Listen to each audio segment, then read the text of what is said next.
આપણે જવાનો સમય હવે થઈ ગયો છે, પણ વરસાદ બંધ રહેતો નથી. જો કેવો વરસાદ આવે.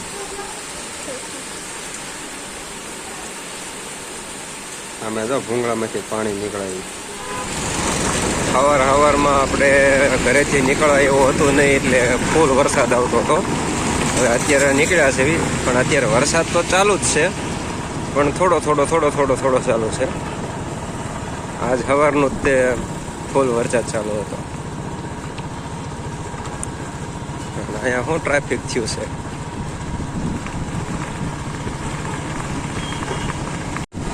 રંગોલી ચોકડી કંઈક પ્રોબ્લેમ થઈ ગયો હતો, તો ફૂલ ટ્રાફિક હતું. આજે આપણે કોઈ પણ જાતનો કંઈ રૂટ છે નહીં, તો આજે આપણે કંઈક નવી દુકાનોમાં જવાનું છે. તો અત્યારે હું નીકળી ગયો છું કામરેજ સાઈડ. અત્યારે રંગોલી ચોકડીથી જે કામરેજ સાઈડ રોડ આવે ને એ છે. અત્યારે હું ત્યાં થયું હું નહીં ખબર, પણ ફૂલ ટ્રાફિક હતું. ત્યાંથી નીકળવું થોડુંક મુશ્કેલ પડી ગયું હતું, અને વરસાદ પણ ફૂલ ચાલુ છે. હવે આજ આપણે નવી દુકાનોમાં વિઝિટ કરવાની છે, અને કામરેજ ચોકડી બાજુ જઈ રહ્યા છે.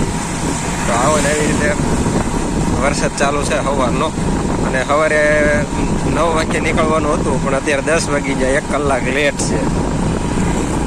સવારમાં ઘરની બહાર વરસાદ જ એટલો ચાલુ હતો, તે નીકળવું કેમ. અત્યારે હવે નીકળી ગયો છો, અને વરસાદ આજે હજી ચાલુ જ છે, પણ જે આવતો હતો એ પ્રમાણે નથી આવતો. અત્યારે ધીમો આવે છે.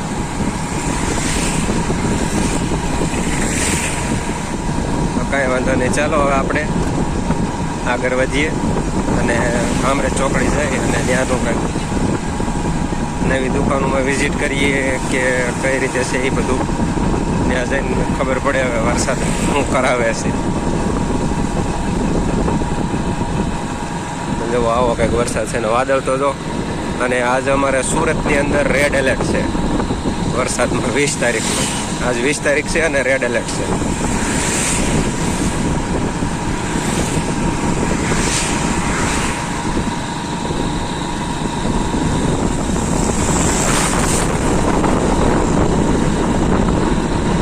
કાંઈ નહીં, ચાલો આપણે હવે આગળ જઈને મળીએ. તો આપણે અત્યારે કામરેજ ચોકડી પહોંચી ગયા છીએ.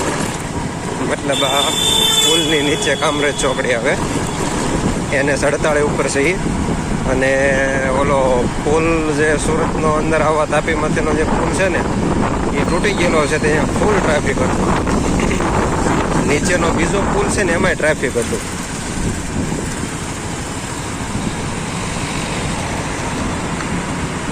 અને આ બધી જે સુરત કામરેજ ચોકડી જે કબાડી બજાર છે ને, એ અહીંથી શરૂ થાય.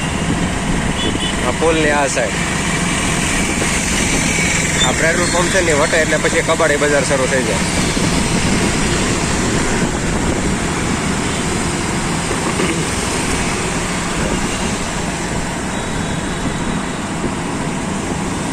આ કબાડી બજાર, આખી કબાડી બજાર.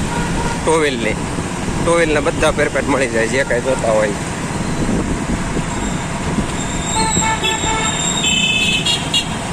અને આ કામરેજ ચોકડી.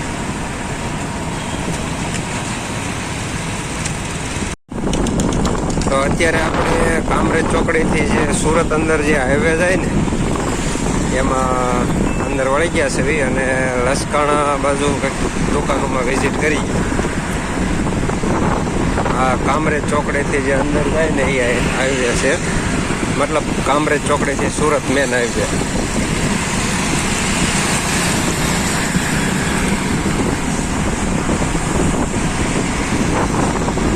અહીંયા થોડોક હવે વરસાદ જેવો તેવો ઊભો રહ્યો હોય એવું લાગે છે. અને કાલનો વિડીયો અપલોડ થઈ ગયો છે, તો જોઈ લેજો કાલ શું કર્યું હતું એ બધું. કાલ આપણે ઓર્ડરમાં હતા. કાલ 2 દિવસથી એકલો સૌ. આજ 3જો દિવસ છે, આજે એકલો જ સૌ. અને સવારમાં આજ લેટે થઈ ગયું હતું, કેમ કે વરસાદના કારણે. ચાલો આગળ જઈને મળીએ. ટ્રાફિક સિગ્નલ આવી ગયું છે. અત્યારે હું વાલક પાટિયા વટી ગયો છું, રસ્તામાં 2-3 દુકાનો છે, કાર્ડ આપ્યા છે, વિઝિટ કરી છે, એવું બધું કર્યું છે. અને મોલ પર રિટર્નમાં સામેની સાઈડે દુકાનો છે, પણ એ રિટર્નમાં વળવું ત્યારે જોવાની છે. અત્યારે હું આ વરાસા સાઈડ જઈ રહ્યો છું અને વાલક પાટિયા વટી ગયો છું. આજ બધે જ્યાં હોય ને ટ્રાફિક બહુ છે, હું છે એ નથી સમજાતું વરસાદના કારણે. અત્યારે થોડીક શાંતિ છે વરસાદની, બાકી સવારનો આવતો હતો. અત્યારે પાછો અહીંયા ટ્રાફિક ઠેકાતો ટ્રાફિક લાઇટ છે. ચાલો ટ્રાફિક લાઇટ વટીને પછી આગળ જઈને મળી. વાલક પાટિયાથી આપણે અબ્રામા સાઈડ આવી ગયા છે. અબ્રામાં જે તાપી ઉપરનો જે બ્રિજ છે એ છે આ.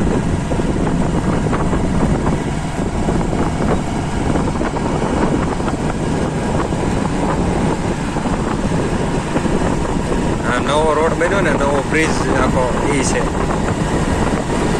અબ્રામા વાળો રિંગ રોડ.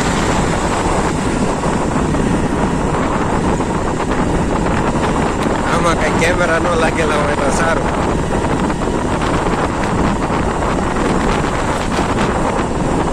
પવન જોરદાર છે હો પણ અહીંયા.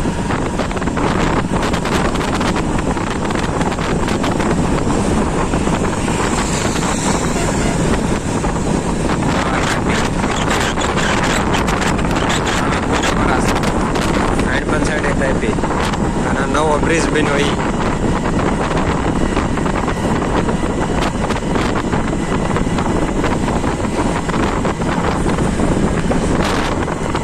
અહીંથી આ રિંગ રોડ લાગે, અહીંથી સીધું વેદાંત લાગી જાય.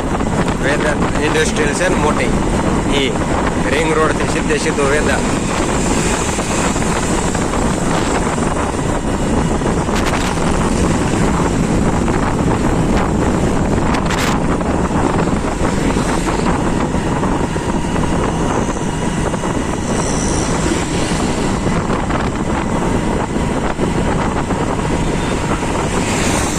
નવી દુકાનોમાં વિઝિટ કરવામાં થોડીક તકલીફ પડે છે રેન્જને, મતલબ રેટમાં. આપણો માલ સારો છે પણ બીજા ભેળસેળ કરીને જે માલ આપે છે એમાં તકલીફ પડે છે થોડીક. કાંઈ નહીં, સારું ચાલો આગળ જઈને કદી દુકાને વિઝિટ કરીએ, કાર્ડ બાર્ડ આપીએ અને પછી મળીએ. આવડો અબ્રામા વાળો બ્રિજ છે. આપણે આ પુલેથી અત્યારે આવ્યા, આ અબ્રામા પુલ છે, ત્યાંથી અહીંયા આવ્યા. અહીંયા આવીને જોયું ને તો આવડો આ ટ્રક ફસાઈ ગયેલો છે. મોટા ટર્નિંગ લેવાના ચક્કરમાં રોડ નીચે વહી ગયેલો છે અને જો નીચે ફસાઈ ગયેલો છે. તો આ અંધારામાં લગભગ કદાચ બન્યું હોય એવું લાગે છે. તો ડ્રાઈવરોથી થોડુંક ધ્યાન રાખજો, વરસાદના કારણે મીઠી આ રીતે ઓલી થઈ ગઈ છે. આ એટલો અંદર બેસી ગયો છે. હવે એ નીકળે એમ છે અને ક્રેન બ્રેન બોલાવવી પડશે. અબ્રામા સર્કલ. આ બીજો ટ્રક રોડ નીચે ઉતરી ગયેલો છે. એ તે વરસાદના કારણે જ તે સેજમથી કટ દબાવી છે તે રોડની નીચે ઉતરી ગયો. રોડની નીચે ઉતરી ગયો હોય છે. આખો ટ્રક નીચે મતલબમાં ગારામાં નીચે લહેરી નીચે ઉતરી ગયેલો છે જુઓ. એટલે ડ્રાઈવર ભાઈઓ થોડુંક ધ્યાન રાખજો. આવી રીતે વરસાદ આવતો હોય ને તો રોડ નીચે બહુ નહીં ઉતરવાનું. લોડિંગ વાહન આખો ટ્રક નીચે છે અત્યારે. આવી રીતે કંઈક રોડ નીચે ઉતરી ગયો છે ટ્રક આખો. ખાલી આ જો આ કડ કેવી છે, આ કડ નીચે ઉતરી ગયેલ છે. તો આપણે અત્યારે રસ્તામાં જોયું 2 ટ્રક ખાલી નાની એવી ભૂલના કારણે નીચે ઉતરી ગયા હતા. એની મિસ્ટેક એ જ હતી કે ખાલી રોડની નીચે આવી રીતે જો રોડની કડ પડે ને એ રીતે નીચે એને ગાડી ઉતારી હતી. અને એ ગાડી હતી ઓવરલોડ, લોડિંગ વાહન, એટલે એમાં વજન વધારે હોય એટલે નીચેની માટી બેસી ગઈ અને ટ્રક નીચે વહી ગયા હતા. બે ટ્રકમાં એ જ તે ઓલી હતી કે રોડની નીચે વહી ગયા હતા.